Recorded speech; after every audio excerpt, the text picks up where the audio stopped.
His idea for us was to be the light of the world, and He would make it possible to shift every earthbound thought that darkens His design for us.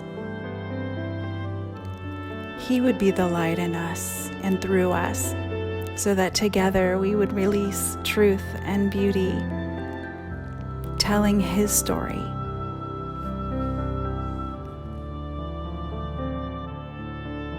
Removing walls that divide and every spirit of competition. Celebrating others and a culture of honor would be our new normal. Today, I've decided to let Him have His way.